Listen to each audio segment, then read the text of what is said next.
আসসালামু আলাইকুম। আজকে আপনাদের সামনে বেশ গুরুত্বপূর্ণ কিছু কথা নিয়ে হাজির হলাম। সেই বিষয়টা হচ্ছে কি, আসলে অনেকে আমার কাছে জিজ্ঞেস করেন যে আসলে ভাই ফার্ম করে কি সফলতা অর্জন করা সম্ভব কিনা। তো এই বিষয়টা নিয়ে আমি আপনাদেরকে বলবো। আমি এখন এই মুহূর্তে আছি হচ্ছে আমাদের ঘাসের জমিতে, কাজে আসছি আর কি।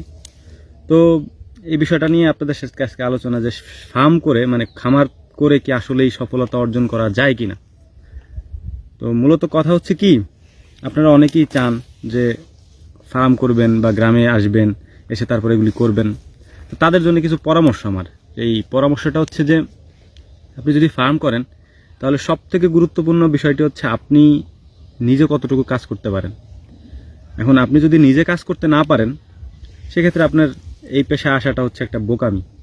প্রথম কথা হচ্ছে এটা। এখন আপনি হয়তো মনে করতে পারেন যে ভাই এই কাজগুলো তো কঠিনও তেমন কিছু না। এই যে গরু পালা, ছাগল পালা, হাঁস মুরগি পালা, এগুলো কি আর কঠিন কিছু? এটাও একটা ভুল কথা। কাজের প্রতি যদি আপনার ডেডিকেশন থাকে, আপনি যদি কাজ করতে চান, তাহলে আপনাকে একেবারে কোমর বাইধে নামতে হবে। সমাজে তো মানুষ আমাদেরকে অনেক কিছুই বলে, তাই না? আমি মনে করেন অনার্স মাস্টার্স কমপ্লিট করছি, গ্রাজুয়েশন পোস্ট গ্রাজুয়েশন কমপ্লিট করা একজন মানুষ, বা আমি পড়াশোনা করছি আলহামদুলিল্লাহ। শহরে পড়াশোনা করছি, গ্রামে কখনো থাকি নাই। ক্লাস 2 পর্যন্ত পড়ছি গ্রামে, এরপরে তো বাহিরেই পড়ছি সবসময়, ঢাকাতেই ছিলাম। কিন্তু আমি যে 6 বছর যাবৎ ফার্ম করছি, আমারও তো অনেক প্রতিকূলতার মধ্য দিয়ে যাইতে হয়েছে।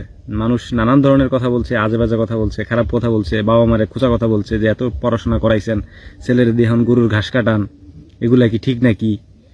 তো দিন শেষে একটা কথা কি জানেন, আমার যে ইনকামের টাকাটা, ওইটা আমারই ইনকাম করতে হয়, আপনারটা আপনার করতে হয়। আমাকে যারা কথা শোনাইছে বা বলছে, তারা কিন্তু কোনোদিনও আমাদের 1 কেজি চাল কিনে দেয়নি। এটা আপনারাও বুঝেন। তারা কথাই শোনাইছে, তাদের কাছে কথাই ছিল, তাই তারা কথাই বলছে, দেওয়ার মতো তাদের কাছে কিছু ছিল না। তো আমি একটা জিনিস চিন্তা করতাম কি, যে মানুষ এরকম বলতেই পারে, মানুষের কথায় যদি আমি কান দিই, আমি আমার কাজ থামাই দিই, তাইলে মানুষ আমার কাজটা থামাই দেওয়াটা দেখবে এবং ওইটারই মানুষ উদাহরণস্বরূপ নিবে যে অমুক করছিল, দেখো নাই, গেছে হারাই, একেবারে খবর নাই তার আর। তো এটা যাতে মানুষ না বলতে পারে, সেই সুযোগটা আমি কখনো মানুষকে দিই নাই। প্রথম বিষয়টা হচ্ছে আপনার অনেক কঠোর পরিশ্রম করতে হবে। মানে কঠোর বলতে কঠোরতম কঠোর আর কি। এখন আপনি যদি আমার বয়সী হয়ে থাকেন, তাহলে আপনার এটা অবশ্যই চিন্তা করা উচিত যে আপনি খাবার খান, আপনার শরীরের শক্তি হয়, এই শক্তিটাকে আপনার কাজে লাগাইতে হবে। নবী রাসূলরা অফিস আদালতে কাজ করেন নাই, এটা বুঝতে হবে। আর হচ্ছে যে যত বড় বড় মনীষীরা ছিল আগের যুগের, তারা কিন্তু গায়ে খেটেই কাজই করছেন। আপনার শরীরে শক্তি আছে, মেধা আছে, আপনি শক্তি এবং মেধা দুইটাকে কাজে লাগান। শুধু মেধা দিয়ে যদি খাতা কলমে কাজ করেন, আপনি হয়তো বেশি দিন আগাইতে পারবেন না। কি করবেন জীবনে? তেমন কিছু করতে পারবেন না। একটা চাকরি করবেন, এরপরে চিন্তা করবেন একটা সরকারি চাকরি করছেন, রিটায়ার্ডে যাবেন, তারপরে আপনি বেশ কিছু টাকা ইনকাম করবেন, জমায় রাখবেন। কার জন্য রাখবেন? আমি তো প্রায় ভিডিওতে বলি যে আপনি যে টাকাটা জমায় রাখবেন বা পেনশন আপনি টাকাটা পাবেন, মনে করেন আপনি 10 লাখ টাকা বা 10 কোটি টাকা পাইলেন পেনশনে, যে পেনশনের সময় যে টাকাটা আপনি পান, ওই টাকাটা দিয়ে আপনার কোন কাজে লাগবে আমাদের বলেন তো? অনেকে বলে যে আমি আমার সন্তান সন্ততি বা যারা আছে তাদের জন্য কিছু করে রেখে যেতে চাই। তাতে আপনার লাভ কি? আপনি যে তাদের জন্য কিছু করে গেলেন না, এতে আপনার লাভটা আসলে কি? কোনো লাভ আছে? আলটিমেটলি কি লাভ আছে? কোনো লাভ নেই। আপনি তো মরেই গেলেন। আপনি মরার পরে এই টাকা পয়সা, জায়গায় জমি কে খাইলো, এগুলো আপনি দেখতে পারবেন? যদি দেখতে না পারেন, তাহলে এই চিন্তা বাদ দেন যে আমি কার জন্য কি করে রেখে যাব। ভাই, আপনি মারা যাওয়ার পরে আপনার আন্ডা বাচ্চা যা আছে, এগুলো কোনো না কোনোভাবে চলবেই। এতিমও যদি হয়, তাহলে সমাজের 10 জনে চালাবে। আপনার এগুলো নিয়ে টেনশন করে লাভ নেই, কারণ ওরে দুনিয়াতে পাঠাইছে আল্লাহ, ওর রিজিকের ব্যবস্থা আল্লাহই করবে। ঠিক আছে? নিজের চিন্তা করেন। আপনি আমার মতো বয়সে এসে যদি চিন্তা করেন সরকারি চাকরি করব, এই চাকরি করব, সেই চাকরি করব, বেশি দূর আগাইতে পারবেন না। ক্রিয়েটিভ কিছু করার চেষ্টা করলে আগাইতে পারবেন। ফার্ম করে মানে খামার করে সফলতা অর্জন করা যায়, তবে সেইটা হচ্ছে ওই মানুষটার উপরে ডিপেন্ড করে যে খামারটা করবে। সে যদি নিজে কাজ করতে পারে, আমরা 3-4 বছর পর্যন্ত কোনো কর্মচারী বা কাউকে দিয়ে কাজ করাইনি, আমরা নিজেরাই করছি একদম টোটালি। সকাল 6টা থেকে শুরু করে নিয়ে রাত 1টা পর্যন্ত, 2টা পর্যন্ত কাজ আমরাই করছি, সারাদিন আমরাই করছি। কই আমার আশেপাশে তো প্রায় আরো 10 থেকে 12টা খামার ছিল। সবার অনেক টাকা ছিল, বাট আমাদের অত টাকা পয়সা ছিল না। সবাই অনেক বড় বড় বিল্ডিং করে গরু উঠাইছে, আমরা কখনো বিল্ডিং করিনি। আমরা প্রথমে খড়ির বেড়া দিয়ে, পাট খড়ি চিনেন, পাটের যে খড়ি হয়, এটা দিয়ে বেড়া দিয়ে গরু পালছি। এমন একটা সময় গেছে যে বৃষ্টির পানিতে গরুর গোয়াল ঘরে পানি উঠে গেছে।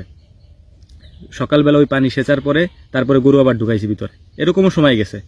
আমরা কখনো মানে কিনি নাই জিনিসটা, এই জিনিসগুলো করি নাই। 3 বছর পরে যখন আমাদের একটা অ্যামাউন্ট হইলো আর কি, দেন তারপরে হচ্ছে আমরা ঘর করছি, 3টা ঘর করছি, একটার পর একটা, স্টেপ বাই স্টেপ এক একটা ঘর করছি। আমি এমনও কাজ করছি, একসময় আমাদের রাস্তার যে পিচ ছিল, এই পিচ যখন উঠাই ফেললো, ওই পিচের যে খোয়া ছিল, ওই খোয়া দিয়ে আমি নিজে প্লাস্টার করছি। তো এটা আপনার কাছে হয়তো মনে হইতে পারে যে ভাই আপনি আপনার এই সেই মনে করি, কিছু মনে করার নাই ভাই, আমি এরকমই। আমার কাছে মনে হয়েছে যে আমি ছোট থেকেই হই, কারণ একবারে আমি অনেক টাকা বিছায় কোনো লাভ নেই। ওই খোয়া দিয়ে বা এই যেটা বলে আপনার পাথর দিয়ে আমি ঢালাই করছি, নিজে করছি, এগুলা আমার গ্রামের লোক ওইগুলা জানে।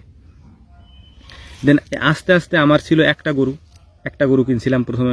আমি যখন ঢাকা থাকতাম, তখন ঢাকা থাকা অবস্থায় একটা গরু কিনছি। আলহামদুলিল্লাহ একটা থেকে এখন 20-22টা গরু তো হয়েছে। এর মাঝখানে তো আমি অনেক গরু বিক্রি করছি, কারণ প্রতি বছরই আমরা গরু বিক্রি করি, কারণ এত গরু তো রাখা সম্ভব না। সো এইটা হচ্ছে প্রসেস। আপনারা যদি করতে চান আলহামদুলিল্লাহ করতে পারেন, তবে অবশ্যই নিজের ডেডিকেশন থাকা লাগবে, নিজে কাজ করতে হবে। আপনারা আমার ভিডিও দেখেন, যেহেতু আপনারা দেখেন যে কি পরিমাণ মানে খাটাখাটনি আমাদের করা লাগে। আমি তো আর এই পেশায় না, শুধু আমার 4-5টা পেশা আর কি, সব কিছু মিলায় আমি এখানে সময় দিই, কারণ এটাই মেন। বাকি কোনো কিছু থাকবে কি থাকবে না এটা আমি জানি না, তবে এই পেশাটাই থাকবে আমার আলহামদুলিল্লাহ, আল্লাহ যদি রাখেন। আর বাকি কোনোটা হয়তো থাকতেও পারে, নাও থাকতে পারে, টেম্পোরারি, বাট এটা পার্মানেন্ট। তো এটাই, যদি কেউ করতে চান অবশ্যই নিজের ডেডিকেশন, নিজে কাজ করতে পারবেন, এবং নিজে বুঝেন, চিকিৎসা বোঝাটা ইম্পর্টেন্ট একটা বিষয় এখানে, তাইলে আপনি করেন, সমস্যা নেই আলহামদুলিল্লাহ। বাট যদি এগুলি না বোঝেন, তাইলে এই পেশায় আসার দরকার নেই। এটাই, নিজে কাজ করতে হবে, তাইলে আসতে পারবেন। আশা করি আমার কথাগুলি বুঝতে পেরেছেন। আসসালামু আলাইকুম রহমতুল্লাহ।